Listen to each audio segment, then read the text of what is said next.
Hello, dear friends. Welcome to this evening talk brought to you by the Spiritist Society of Bournemouth and Poole Christian Spiritualist Church. I am Fabrício Assunção from the Spiritist Society of Bournemouth. We broadcast many Spiritist studies online each week in English or Portuguese. We are planning to reopen our face-to-face meeting again soon in Charminster, Bournemouth.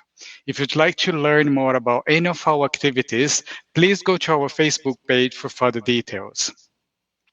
For our talk this evening, we are honored to have our guest speaker online from the United States, Kirsten de Mello, who will be talking about Joanna de Angelis and our health. Thank you very much, Kirsten, for joining us tonight. A big welcome to you. Thank you so much.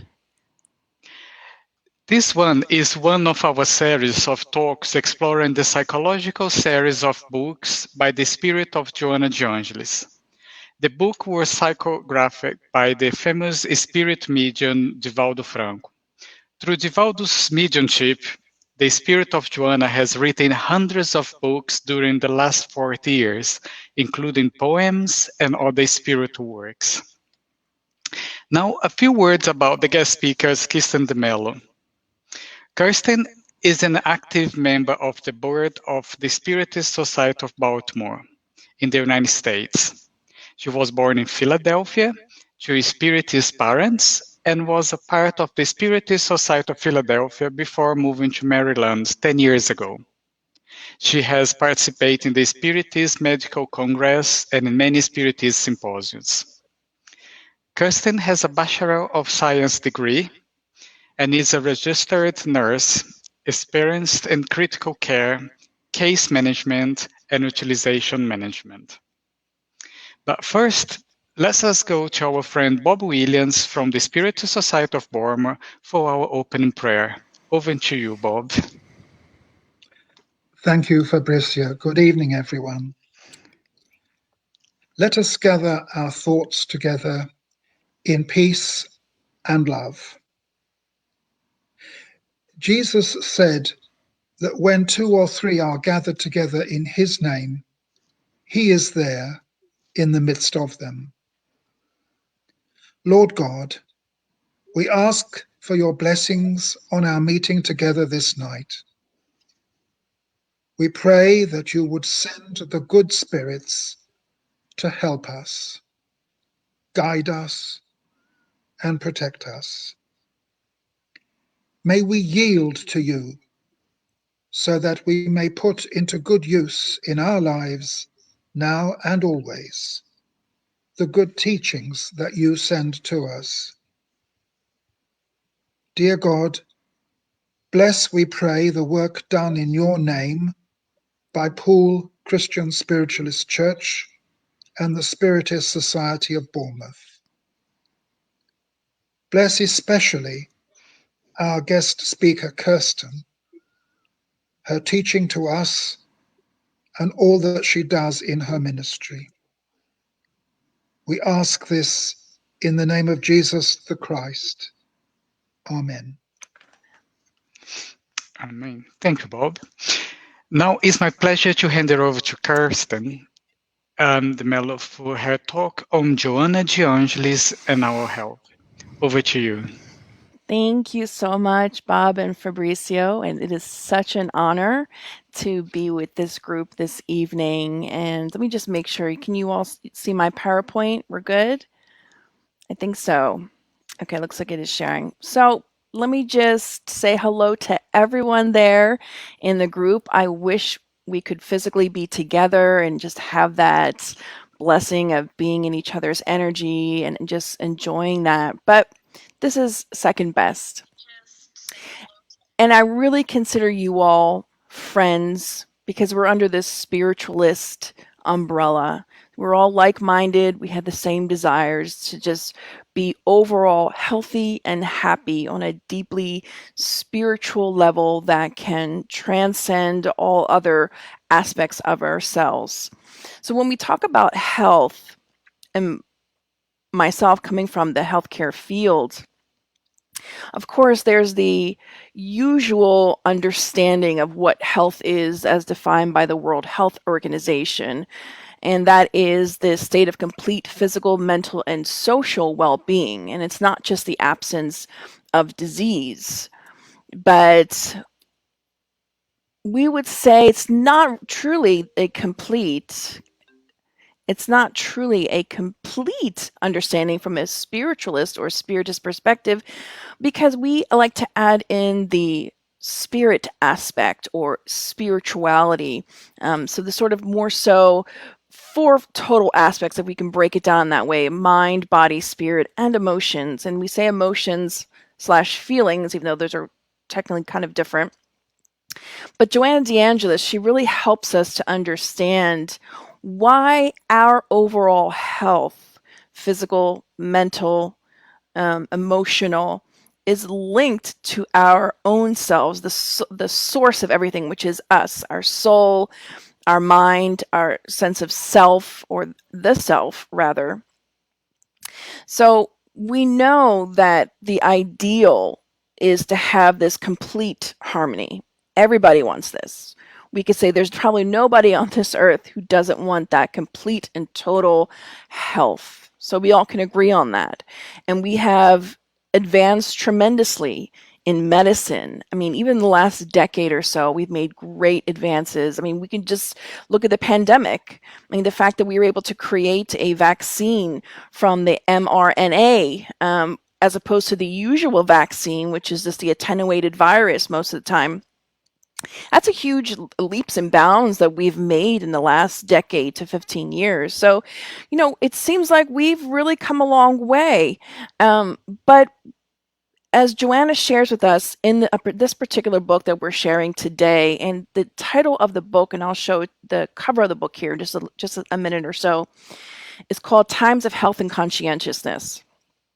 The book is fantastic, and if you want to understand health, it's not the only book, obviously, that she has. You guys are probably at this point well aware of, but it's a phenomenal book for us as individuals to get in touch with ourselves, to understand where health comes from, and to really work on ourselves. So she says that medical science has broadened regarding health and disease, and even began to include other disciplines, which we call complementary and alternative medicine, or otherwise known as CAM. Not sure what they call it in the UK, but that can include anything from like meditation, hypnosis, acupuncture, Ayurvedic medicine, so on and so forth.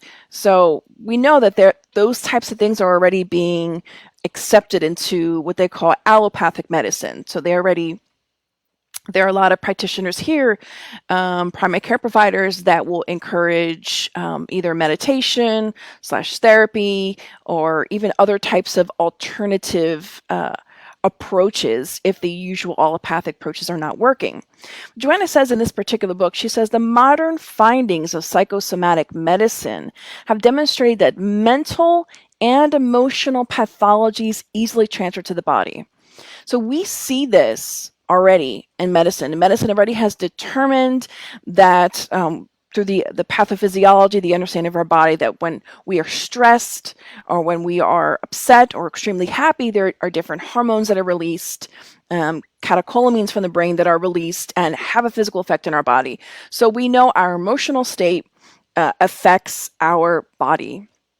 There even is a type of heart disease that the layman's term for it is broken heart disease.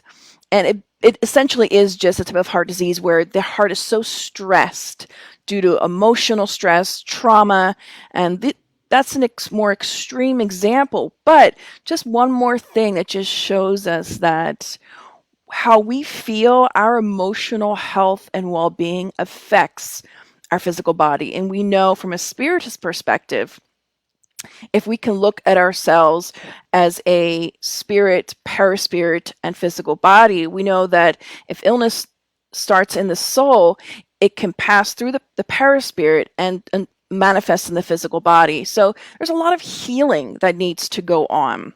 There's a lot of healing. But Joanna goes on to say about the modern findings of psychosomatic medicine. She says that the setting for the scene for various diseases coming from the mental and emotional pathologies. When the energy balance that sustains the cells is disturbed, the immunological factors become altered under bombardment by destructive mental discharges, which encourages deadly agents to take root and grow, causing the body to break down. So we're talking about at a very small level, at the cellular level. If any of you have ever taken microbiology, if you can, remember if you ever took one of those classes back in high school or in college, I mean, we're talking about the smallest of cells in our bodies that our emotions have effects on them and can cause them to have disturbances and thereby causing disease in the body. She goes on to say that's why it's important. It's imperative, she says, to usher in a new era of awareness, of responsibility. Now, that's important. Awareness of responsibility that we have as individuals, so that lucid and balanced individuals may establish the paradigms for harmonious moral and mental conduct in order to acquire the priceless assets of health. Let's just add in a little something as well that she talks throughout this book and many of her other books.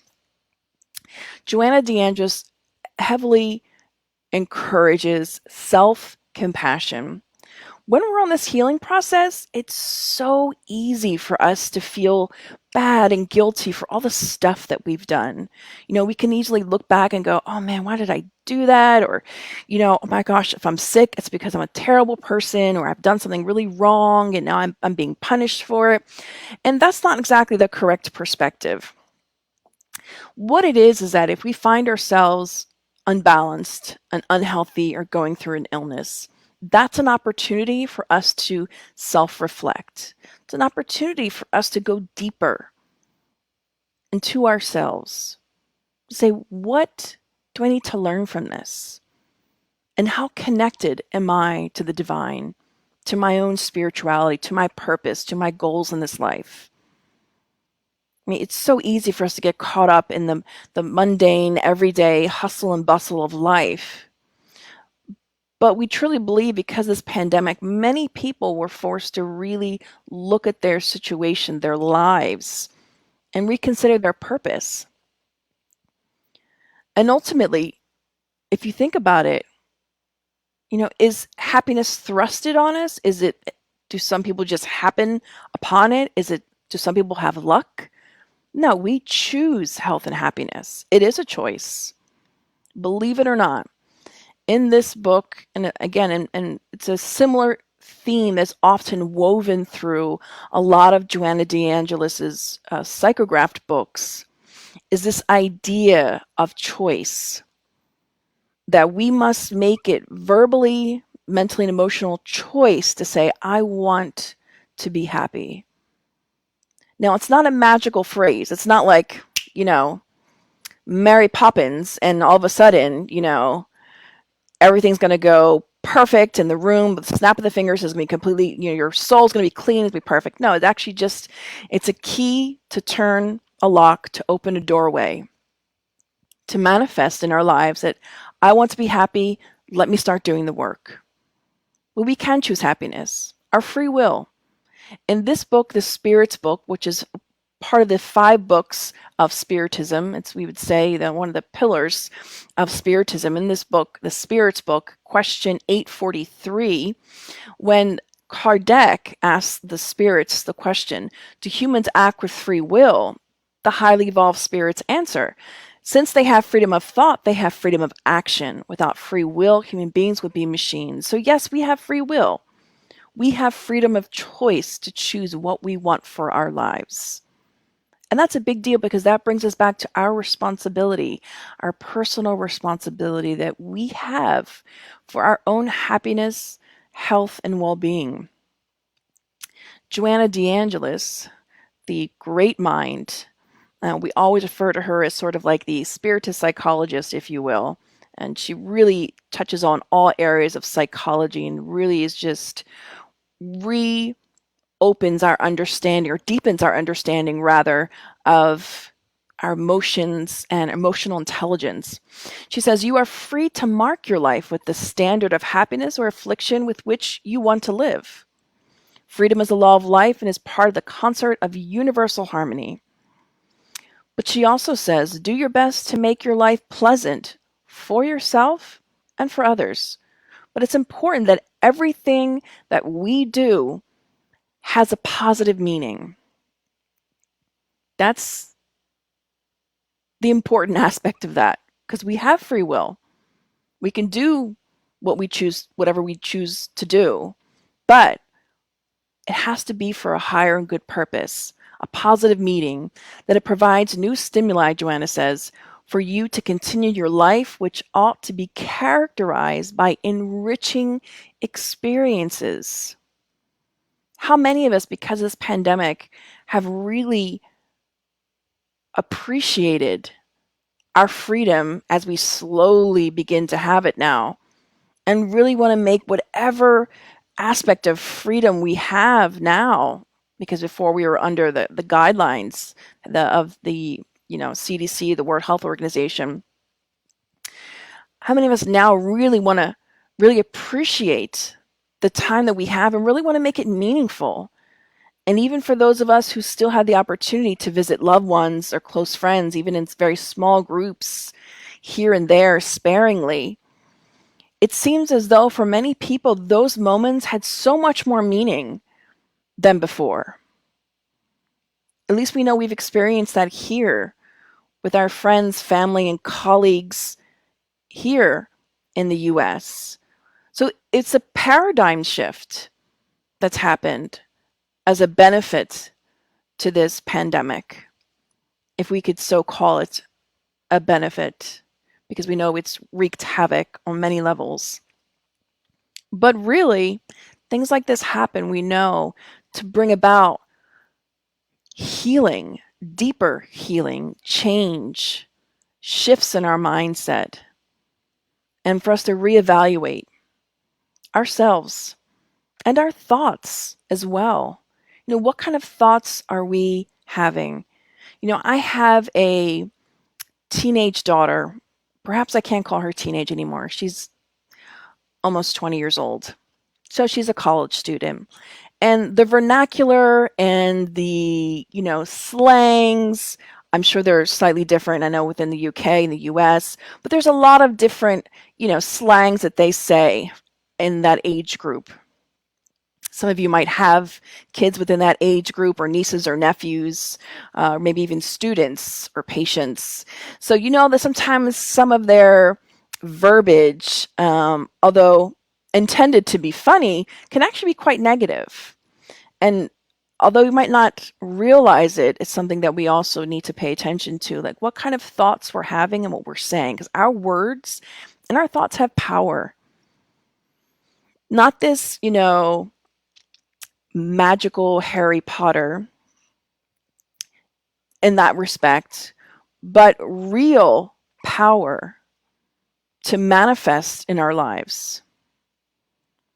So it behooves us to really begin to pay attention more and more each day, the kind of thoughts that I am nurturing in my mind, in our minds. And oftentimes we tend to have an internal conversation with ourselves that's so unconscious that I don't even realize most of the time that we're having it. Sometimes you might pass by a mirror and go, oh gosh, I don't want to look in the mirror. And it's just like this internal dialogue you have with yourself that you're not even conscious of it. It's because it has become such a part of your being, and has become a habit, that we need to begin to be more aware of what we're saying and thinking about ourselves. In the Spirits book, they talk about this freedom of thought and this ability to, yes, when we're just thinking about things, it seems like, I can think about anything. It's not going to hurt anyone. I could think about killing this person because I'm so angry with them, or what have you.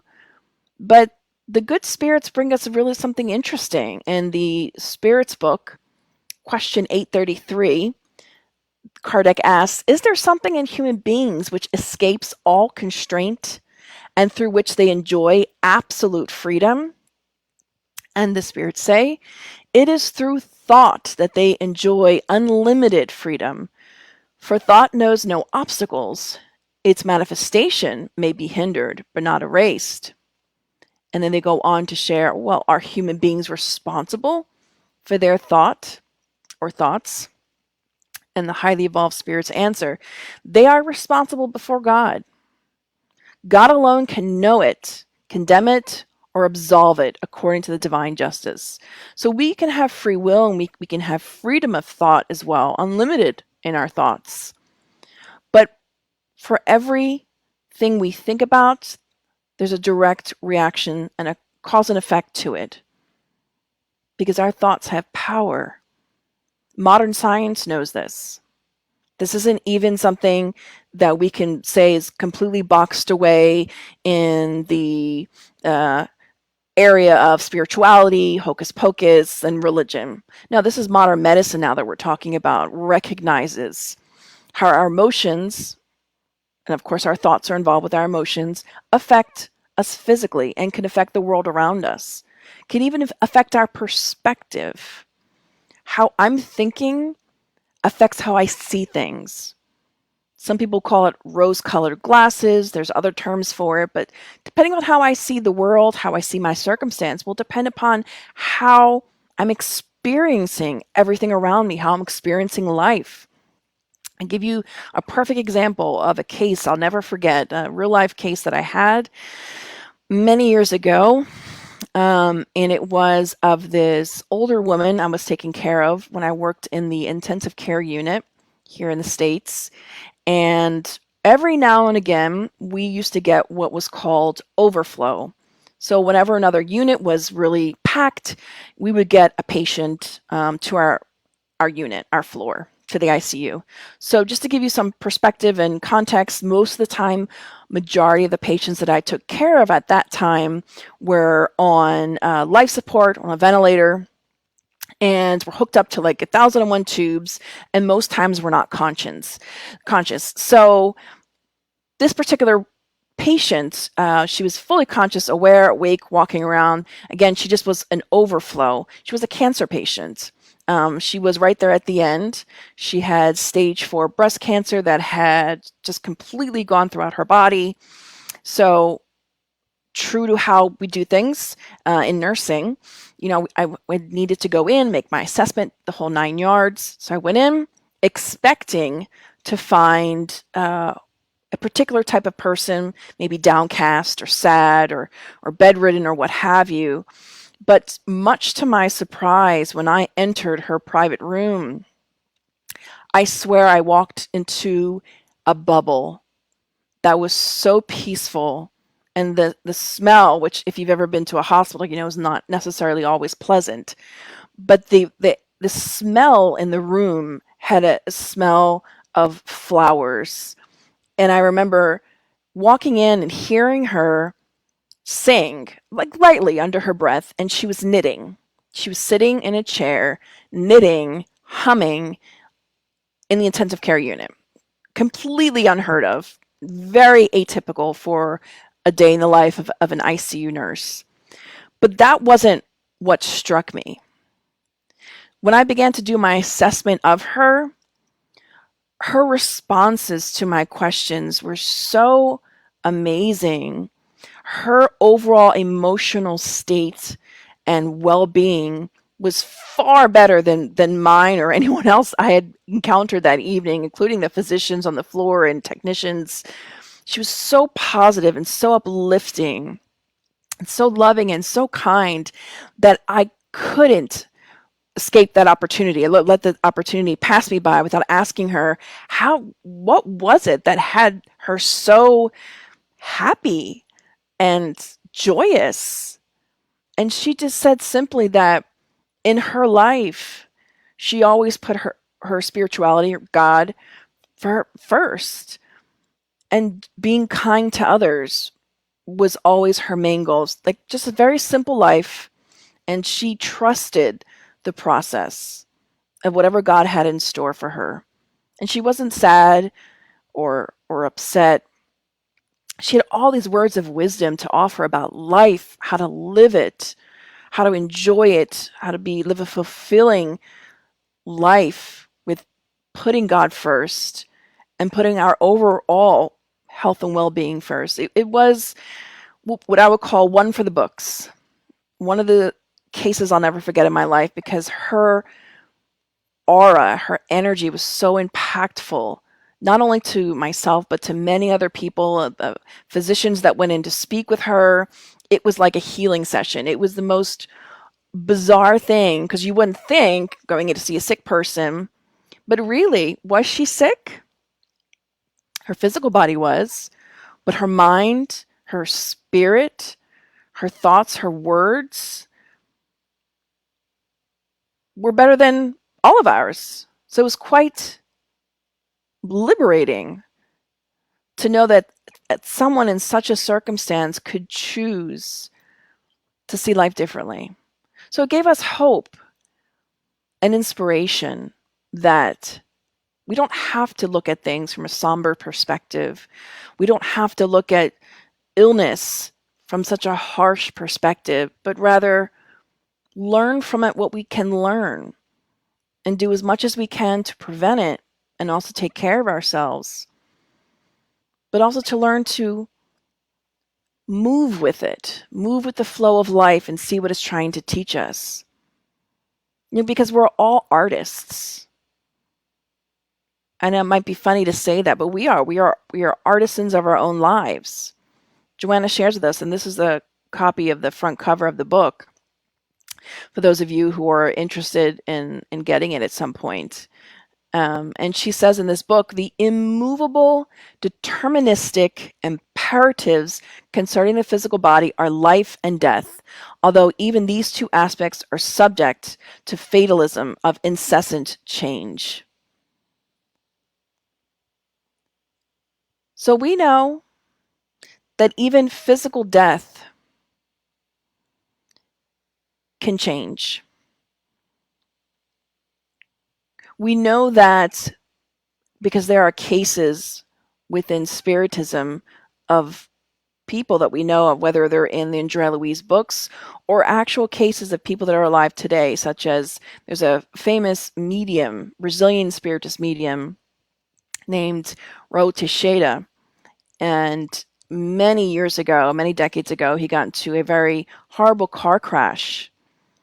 And everyone else in the car died but him. And as soon as after the crash happened and he was thrown out of the car and he kind of came to, he was told by his mentor that he was given a meritorium, an extension of his life because of all the good that he was doing.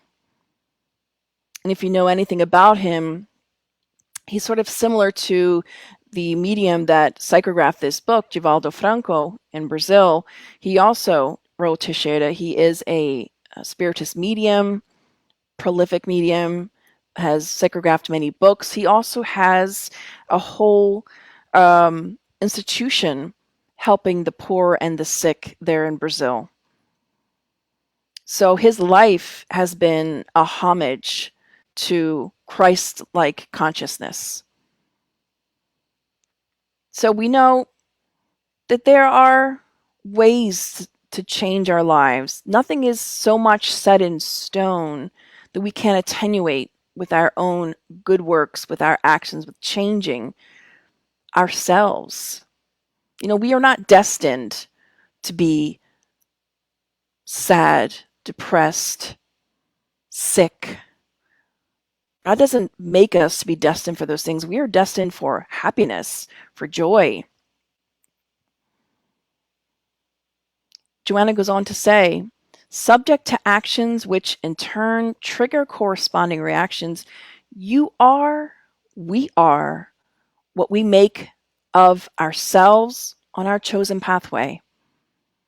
So we choose that. We can choose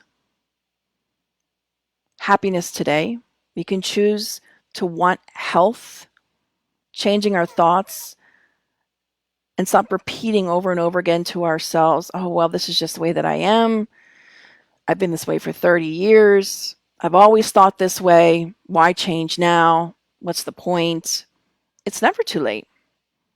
Even like a minute left of our lives in the physical body has meaning and purpose. And this is just a quote that we bring from this particular writing, Inspiration for a Woman's Soul Choosing Happiness. Sometimes moving forward requires us to leave behind everything we know, even the person we thought we were.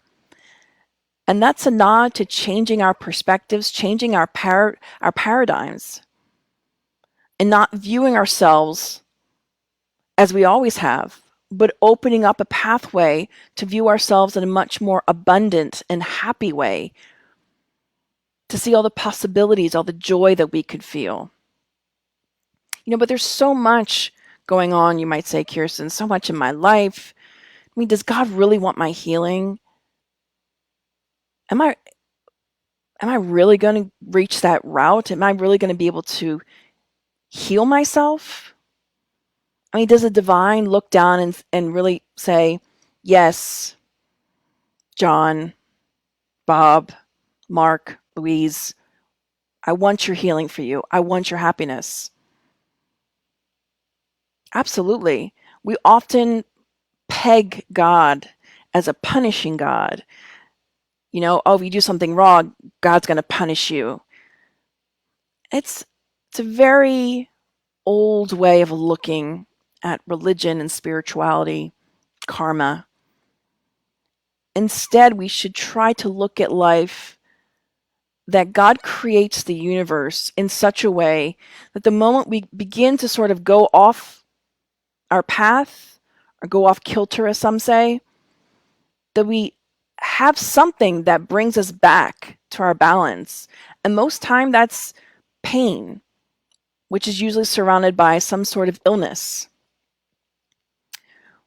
But in this particular book, Our Daily Bread, which coincides very well with this topic and the thoughts of Joanna de Angelis, and this book was psychographed by this Brazilian spiritist medium, Chico Xavier, also known, whose full name is Francisco Cândido Xavier. And in this book, which is psychographed by his spirit mentor, Emmanuel says, we are not interested only in regenerating the vessel through which we express ourselves, but above all, in correcting the spirit. So it's not just about physical wellness and health. It's about going to the source, which is us, the immortal spirit. He goes on to say, may humankind be freed from illness, but it must also understand the value of health.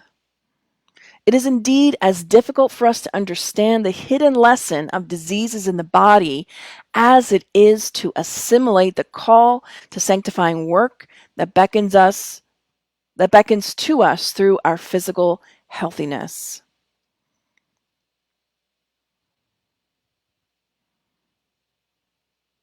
Do we understand the value of health?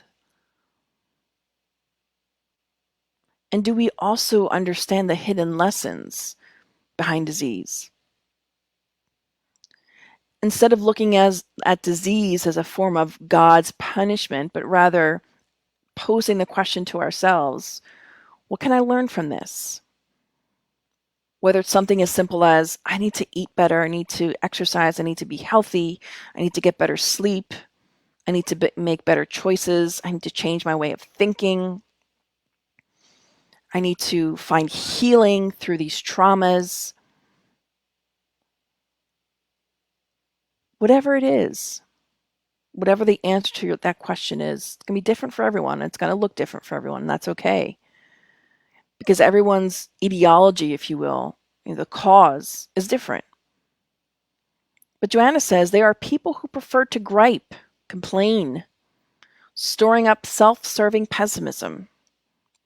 They use their large number of mentally created ailments to barter for love. So people who continuously complain about illness, their illness, to maybe get people to feel sorry for them, and they're always pessimistic. She says, others adopt imagined sufferings to blackmail their loved ones for attention and physical affection. However, such attention is never enough for them. They do not realize that what they are doing will only dry up the generous supply offered to them. So yeah, she touches on the aspect that there are people that utilize illness in a really negative way to emotionally blackmail ones around them. There are cases of this. There are some extreme cases of this in society. Cases where it's led to murder, even, which we won't bring those cases now. But they're out there, and Joanna's addressing it. But never does she tell us, are we the ones to make the decision to say who is doing what? We must always be mindful of ourself, how we are behaving, how we are acting. We have to turn to our own heart, our own mind, and do our own self-evaluation, and not be the first one to cast the stone. Because each one of us has our own flaws, to some degree or another. So what do I do? Well, the Spiritist philosophy teaches us that without charity, there's no salvation. So much so that this already has been backed up by science. There's work out there that has proven that living a life of gratitude and giving is life-changing. It changes who we are. It makes us better. Not only is it beneficial for the person receiving it, but also for us. So that strife to do good, to do better, it's like setting a goal for ourselves. So for instance, you get up in the morning, you say, okay, I want to do at least one good thing for myself today and one good thing for someone else. And make it a habit that, okay, wherever I go today, whether it's just walking to the mailbox, depending upon where you're living and the restrictions that you might have because of what's going on in the world. But let that moment that you're out and about, whether it's in public or just in your local neighborhood or even with your family, let us make a conscious decision to be better, to do more good. Joanna says, nobody feels good among people who use misfortune as a false solution to their existential conflicts. The emotional duress ends up producing false friendships, embarrassing situations, and more insecurity. You can and should be happy. It is your free choice. It is a choice. She tells us to choose happiness. And through that, we will find health. So much so that it'll manifest through the different layers of who we are. Mind, body, and spirit, if you will. She says, if you find yourself pulling a wagon of woes, strive to do good, and you will unhitch yourself from it. It's a psychological trick, if you will. It's not really a trick, though. It's a tip, perhaps. When we change our perspective, when we have this paradigm shift, or when we are able to reframe our situation, when we look at our lives, what's the story? What's the narrative we're always telling people? Oh, my life is so hard. It's so difficult. I've been through X, Y, and Z. And that could be the perfect truth. You have been through X, Y, and Z. But let's begin to change the narrative that we're sharing. Yes, well, I've been through this, but I'm going through a healing process. I'm learning, I'm growing. I'm doing my best. I want to be happy. Let's begin changing our verbiage, what we're saying, not just to ourselves when we're alone, especially now when it seems like we have much more time to be just with ourselves than before, although some of that's changing now.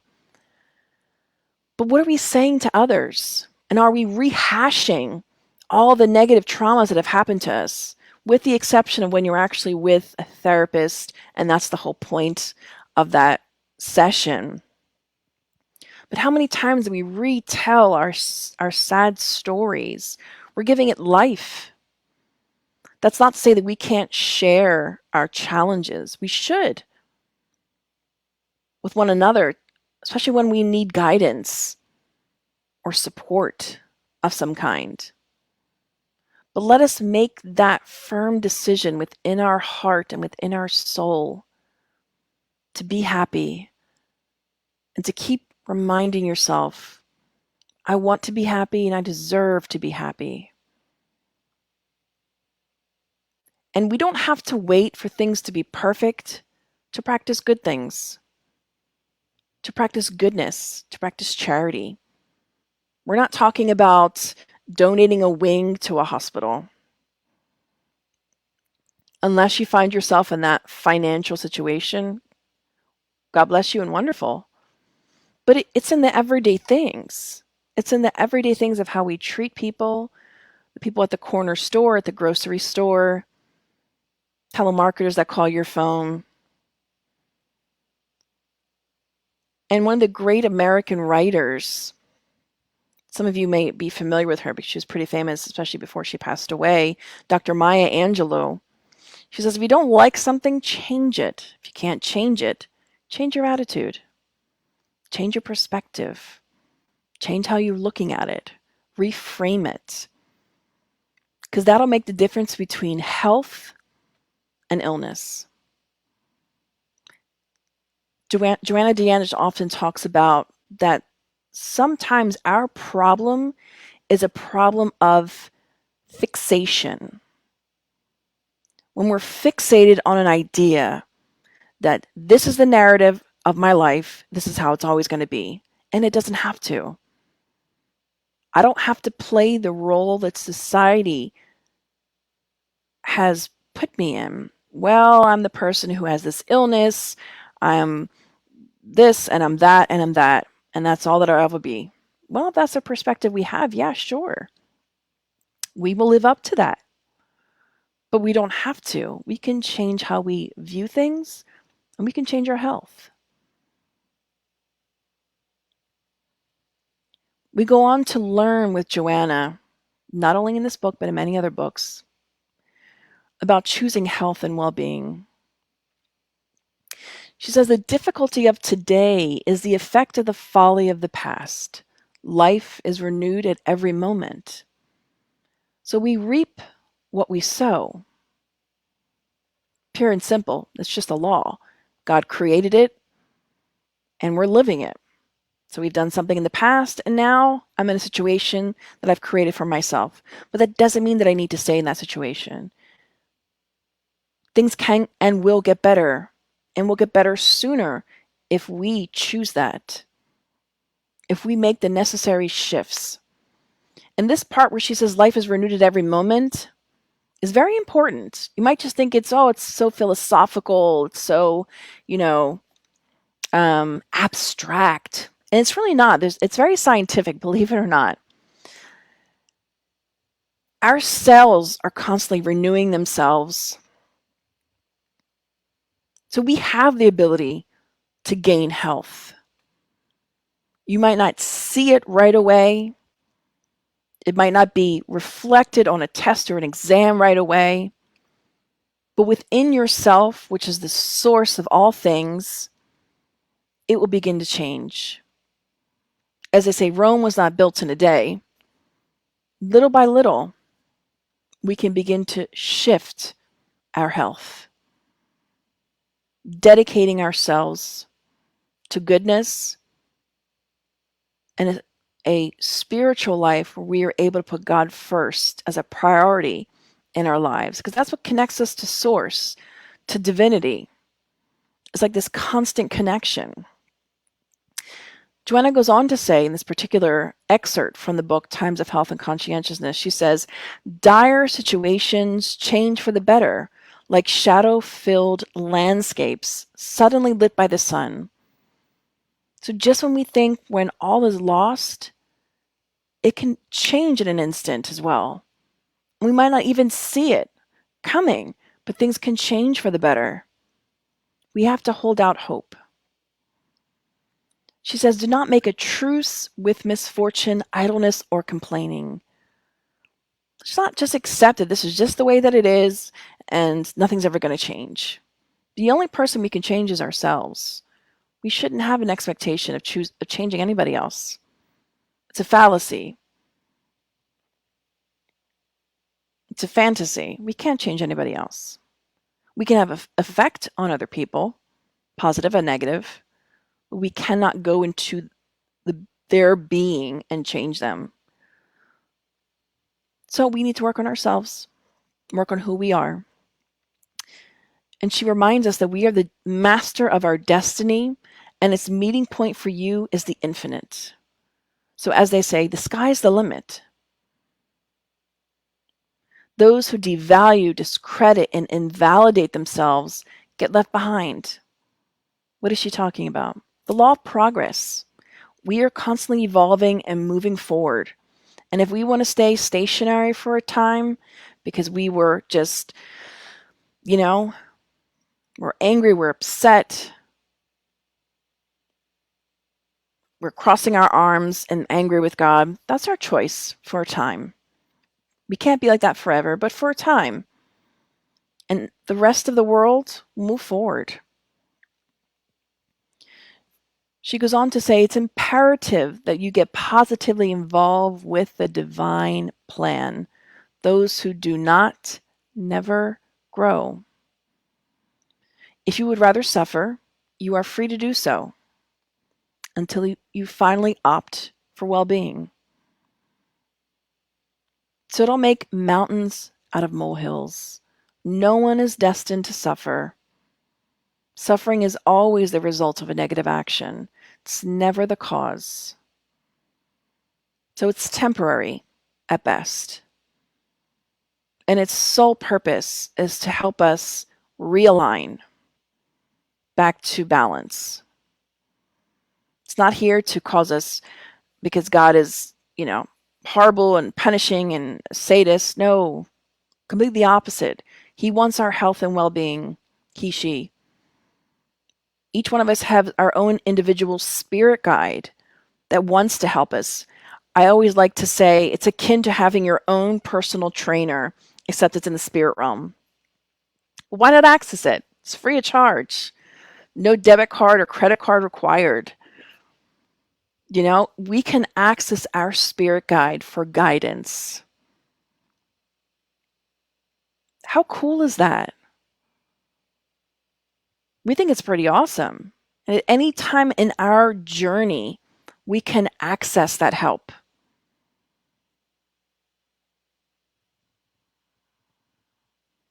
There doesn't have to be a whole special lighting of specific candles. You could be anywhere. Say anything. It's the most simplest of words. And just say, spirit guides. Some people have names for their spirit guides. Some people know their spirit guides' names. But you can say, spirit guide, I'm going through a difficult time. I need assistance. Please help me, guide me. And God blesses us. This divine creator blesses us with these spirit guides to help us navigate through life, especially the hard times. So we can do better, think better. But oftentimes they're at a higher vibration than we are.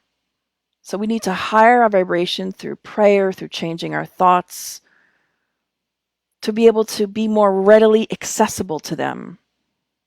And just really wanting the desire. But first and foremost, Joanna tells us we need to get involved with the divine plan. So what is the divine plan for me, for you, for all of us? How do we find out what that is? How can I access it? How can I maintain continued contact?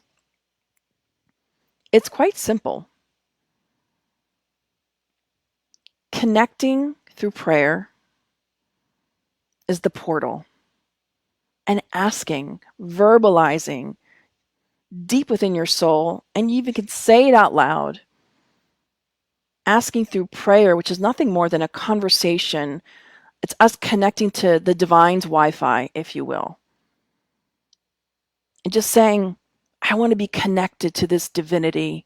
I want to be connected to whatever the divine plan is for me, whatever I'm meant to do, because each one of us has a purpose of us being born. It's not just willy-nilly.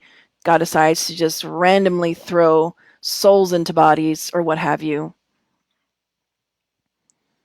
We have purpose, reasons why we're here. Some are more extravagant purposes, like finding a cure for cancer, and the rest of us is just about being a good person. So we ought to think about that on a daily basis. How am I connecting to the divine? Am I connected to the divine? What is the divine plan for me? And if we just listen through inspiration, we will be guided to do our best and to be connected, because a lot of the time we are already within our souls. We know what we're meant to do. We may not consciously remember, but deep, deep down within us, that information is there. So let us connect. Let us not be afraid. Let's, take life by the reins and let's start making changes. And one of these ways, Joanna DeAndre shares with us, she says, without a guilty conscience, sentimentality, or coercion, make an honest evaluation of your life and awaken to what you should produce that is good, useful, and constructive, fully invested in your happiness. And you might think, Kirsten, well, how do I make an honest evaluation? Where do I begin? Like there's so much. We get this question often, like, where do I start? Well, we can start wherever you'd like. The internet has a plethora of things, writing prompts, and this is just one I'm going to share. You can find this on the Pinterest app or on Pinterest. How can I improve? But you can find many writing prompts to make an honest evaluation. Journaling really helps. Or if you prefer, you can use prompts. There's a lot of books that are out there on the market it's a journal filled with writing prompts, and the purpose is for us to get to know who we are, evaluate who we are, because we can't change what we're not aware of. We can't change what we're not aware of. So thus, I need to become more self-aware.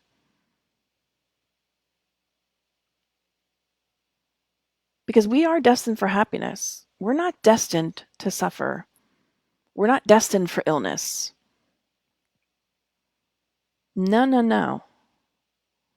If you can imagine the most blissful scenario in your mind, a version of yourself where you are completely happy and content and joyful in your heart and healthy in all aspects. Imagine that vision of yourself and keep seeing yourself in that way, and know that that is the goal. That is the goal that God supports for you, that the good spirits, your spirit guide, all want for you.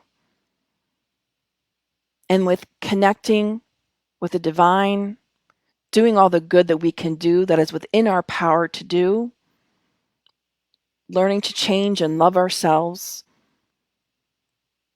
and utilizing prayer, these are just some of the cornerstone, the keys to unlocking that happiness and health that's just waiting for us. And this is just one more other little tidbit that's pretty popular right now. It's existed for as long as I can remember, since I was a young teenager. The idea of creating a vision board. I don't know about anyone else, but some people are visual learners, and it's really helpful to kind of just put out on a board or even just a really large piece of paper. And you can go on Pinterest and find out, different ideas of how to do this. But this is helpful. But if you're not into like the whole board making, vision board making, you can just simply write it down on a piece of paper, your goals. It is so important that we set goals for ourselves. It doesn't matter where we are at in life.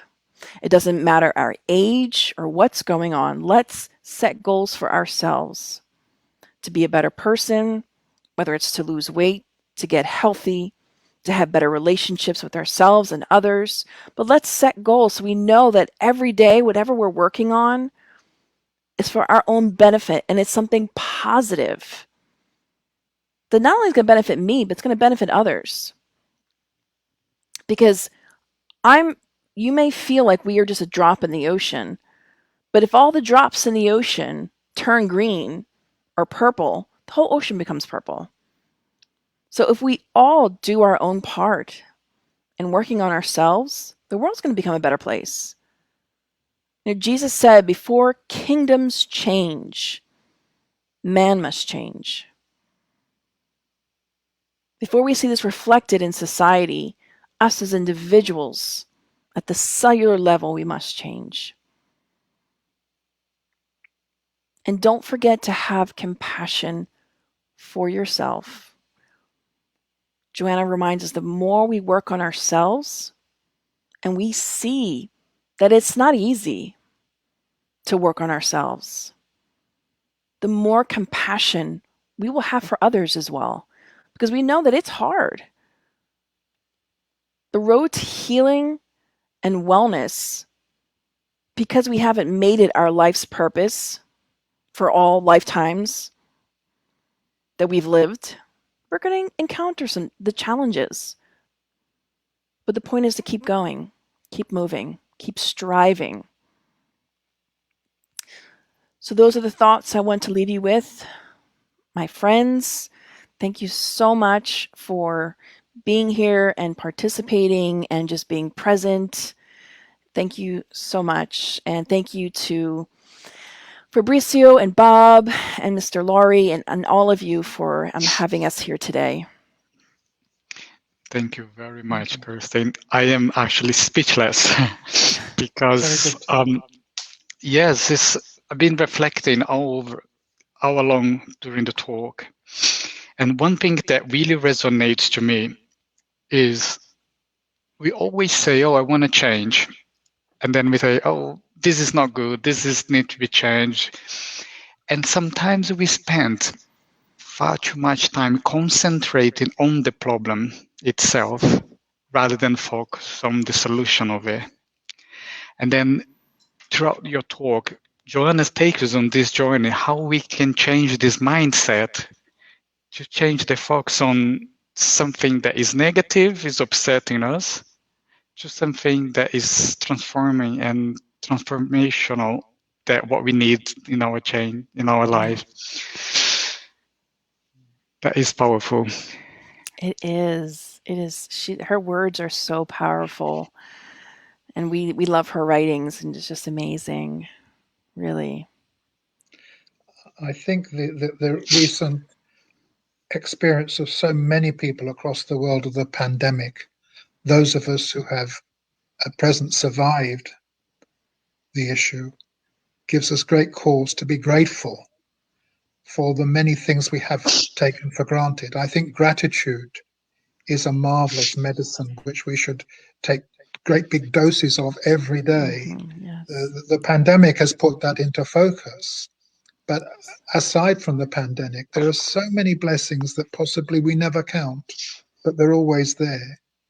And that would uplift the soul, uplift the spirit, and uplift our well-being every day. Absolutely. Absolutely.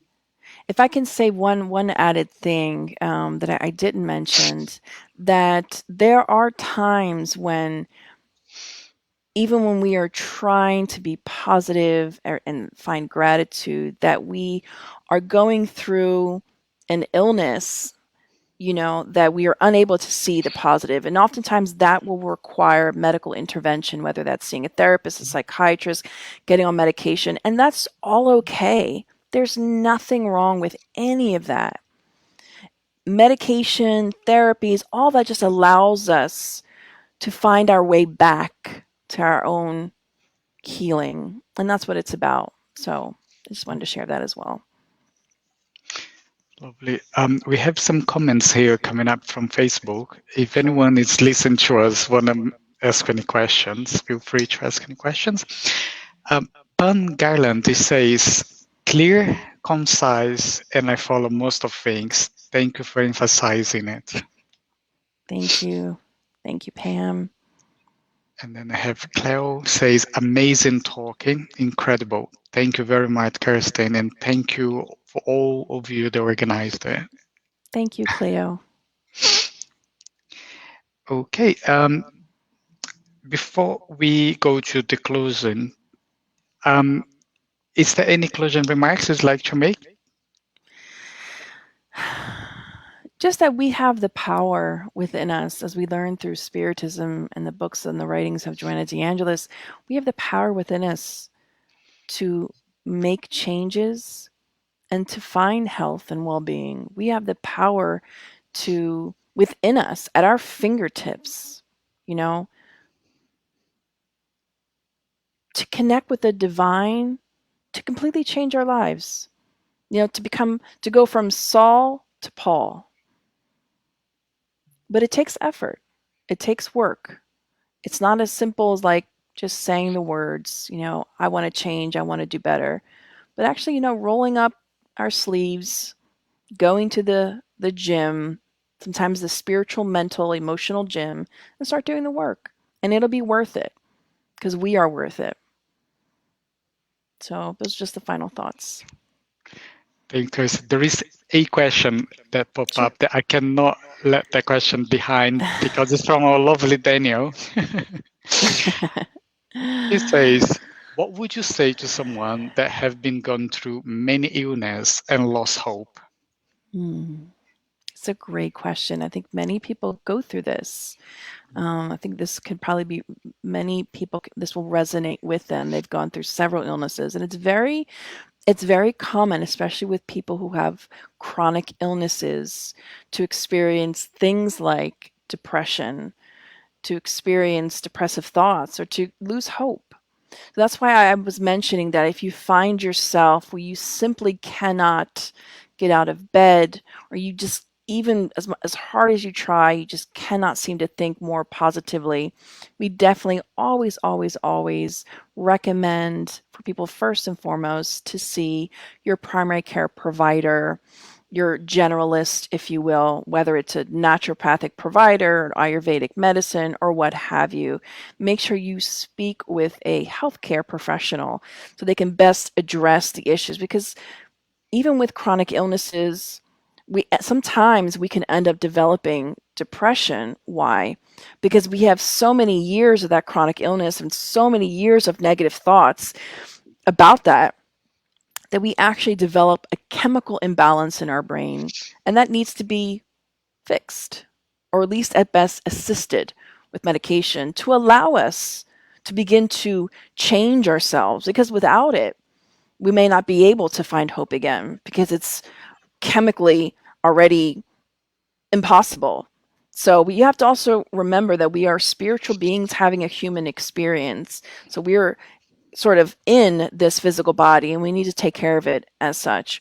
But for those who haven't reached that extreme, but they've just sort of lost hope and think of it as just hopeless, I would say every case is different, and it's a question that's so difficult to generalize because everyone's process of thinking is different. But what I would say is that if you are losing hope because you've had illness after illness or many illnesses, I would say stop and pray. ask for guidance. If that's what you're looking for, if you're ready to change your thoughts, if you're ready, do you want a different life? Because there are times with people that they don't want to change their perspective. They're basking in their negativeness, if you will. But if the person is open and you're having a conversation and they're expressing to you that they've lost hope, but they wish they could get it back, then you can offer them this idea of prayer or connecting to the divine. Some people will use meditation or yoga, acupuncture, all different things just to help us get back on track. Because oftentimes that person has been in that mindset for so long that they need a lot of his outside assistance to come back to their balance. So, Daniel, I don't know if I answered your question, but I don't like generalizing because, I don't want someone to hear this talk and think, what I'm saying, that's what they have to do, when in fact they have to do something slightly different. So every case is, unique in and of itself. But I would say prayer is something that anyone can utilize at any time and is most helpful in finding, your center and your balance and guidance. Thank you for your question, Daniel. And that is definitely a lovely message for us to hold into, isn't it? When, for instance, if you're going through a difficult time and then maybe connecting with the divine, and then through prayer, we can get inspiration how we can change things. Yeah. Not necessarily ask God to remove the obstacle, but maybe ask the Spirit to guide us through how we can go over this obstacle and learn with it. Mm-hmm. And if I can add to that, Fabrizio, one of the things that we've always kept in the back of our minds and share with other people, because at our Spiritus Center, over the years, we offer fraternal assistance. We talk to people that are going through difficult situations, and one of the comforting thoughts that we share often is that when you're going through something really difficult, emotional, mental, physical, what have you, whatever situation you find yourself in, if you can manage to go through it and learn from it, then one day you can help somebody else also endure that time. Because you can offer that solace to them, like, hey, I've been through it. I've come out the other end. It's going to be okay. Take it day by day, etc., etc. We have found that that's one of the most consoling things, especially when we're going through something really, really difficult, is meeting other people who've gone through equally as difficult things and saying, hey, I got through it, and you can get through it too. So think of all the benefits that can come of you learning and being able to help other people in the future who have gone through those situations. Cool. Kirsten, thank you very much for being here with us here Thank tonight. you. Our next talk is on the 4th of June, and our speaker is Tanya. She'll be talking to us from Ireland. The topic is yet to be confirmed. I will, as soon as I find out what the topic is, I will be sharing with you guys on Facebook. And I'd like to say also thank you very much for everyone that's been listening and been with us via Facebook or YouTube. And I would like to go to Bob now for the closing prayer. It's over to you, Bob. Thank you, Fabrizio, and thank you very much, Kirsten, for a very, very interesting talk and for sharing with us such marvelous teaching. So let's gather our thoughts in a prayer to our Master God. Thank you, dear God, for our meeting together tonight and for what Kirsten has shared with us. May we put to good use the teaching that we have heard. May we put to use this teaching for your glory, for our good and for the good of your world. May you send the good spirits to guide us and our guardian angels to protect us, to show us the way. May we choose wellness. May we choose happiness. under your guidance and your protection. In the name of Jesus our Master. Amen. Amen. Amen.